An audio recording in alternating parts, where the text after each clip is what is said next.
All right, so get this. You sent us a ton of comments from this Fortune magazine article about how Amazon employees are reacting to Andy Jassy's return to office mandate. Mm-hmm.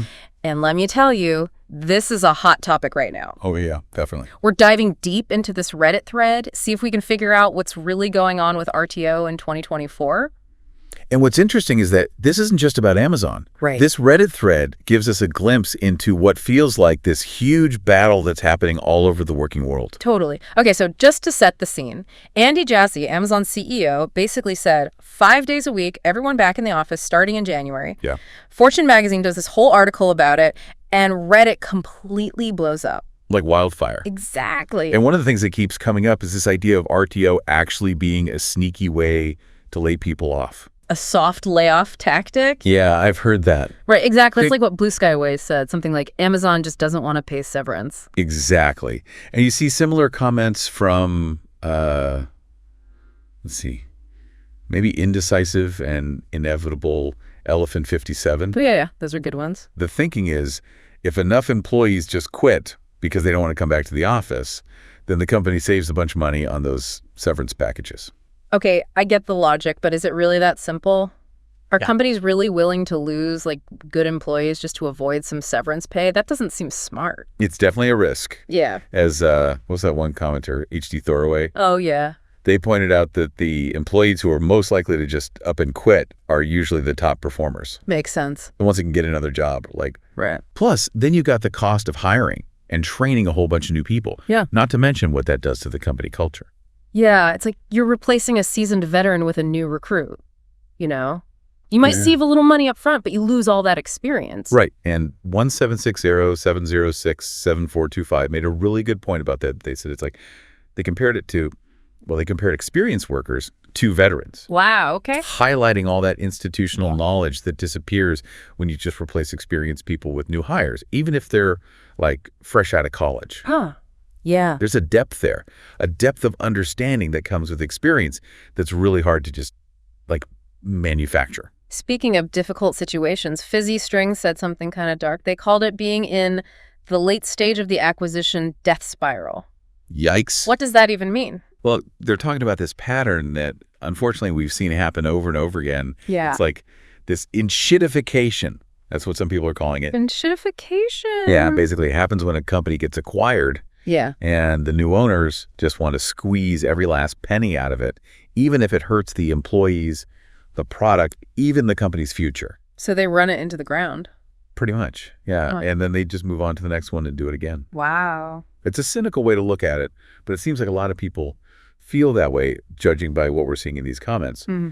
And it's interesting, this term, enshittification, it started in the tech world, but now it seems like it's everywhere. You know, people in all sorts of industries are using it. It makes you think, especially with a company as massive as Amazon, are we really talking about the potential death spiral of Amazon? I mean, what does that mean for the thousands of people who work there? That's a lot of people's livelihoods we're talking about here. Absolutely. Have you ever actually seen this kind of thing happen up close?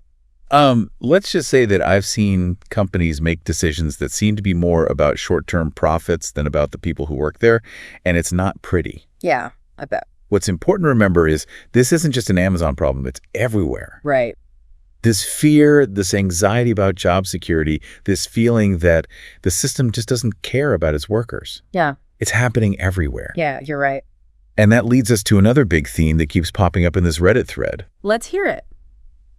A lot of these comments are from people who felt like they were actually more productive working from home. Oh, yeah. Like, Tasty Tang said their output went way up when they could just, skip the commute and focus in their own space. Right. Which I kind of get. Yeah, and there's actually data to back that up. Yeah. A bunch of studies have shown that a lot of people who don't have to be in the office are just as productive, if not more productive, working from home.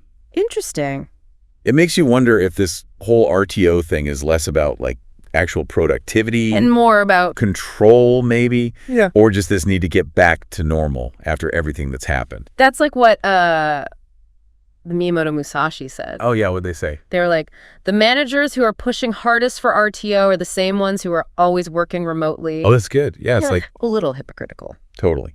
It just shows you how out of touch some companies are. Yeah. If the people making the decisions aren't experiencing the reality of those decisions, yeah, It's no wonder these policies are causing so many problems. And speaking of problems, people are also pretty frustrated about not being able to, do anything about this situation. Yeah. There's this feeling of powerlessness. Like Maxwell Hill said, workers are just pawns in this game controlled by corporations and the government. That's a tough spot to be in. It is. We've seen a decline in union membership, the rise of gig work, and this general sense that workers just don't have the same rights they used to. It's kind of a trend, unfortunately. It is. It's a complex issue for sure, and it's been going on for a long time. So it can feel like a losing battle, like there's no way to win. Right. But I'm seeing some hope in these comments. Oh, yeah. People are talking about pushing back, about organizing, even about unions. It's about time. Right? It's important to remember that workers have power. Yeah. Collective action, whether it's through unions or worker-led organizations, or even just making your voices heard together, it can make a real difference. I Just Want to Feel Better had some interesting ideas. Like what? They suggested reducing on-site spending, asking for better wages, finding ways to, hold these companies accountable. I like it. Even if it seems impossible, just starting the conversation is a step in the right direction. 100%. Yeah. Change takes time. It's not going to happen overnight. Definitely. But by talking about these issues, voicing your concerns, and finding other people who are going through the same things, you can start to tip the scales. Yeah, that makes sense. And that brings us to a question that's relevant to everyone listening, not just Amazon employees. So we covered a lot of ground here today, from the whole RTO as a soft layoff thing to that enshittification idea. Yeah, pretty bleak picture, huh? It is, a little bit. But we also talked about some hopeful stuff, like the power of collective action. So what's the headline for you? What's the big takeaway from all of this? I think this deep dive really showed us how much the relationship between employers and employees is changing. The pandemic completely upended how we work. Totally. And now we're seeing what happens next. And this isn't just about where we work. It's about having some control, some say in our careers, It's about respect, basically. Absolutely. And to everyone listening, maybe that's the question to ask yourself. What do you want in this new world of work? Yeah, exactly. What are you willing to put up with? What are your priorities? Right. Are you okay with things going back to how they were? Or do you want something better? Do you value flexibility, or maybe job security is more important to you? Or maybe, I don't know, maybe you just find a company that seems to have its act together, that treats people right, even if it means doing something completely different with your career.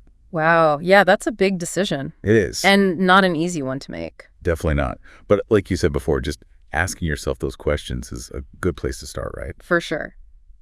This one Reddit thread really opened our eyes to a much bigger conversation that's happening right now, one that's shaping the future of work. Totally. And how it all plays out. Well, that's up to all of us, isn't it? Well said. And on that note, we'll leave you with this thought. What does the future of work look like to you? Thanks for joining us on this deep dive, everyone.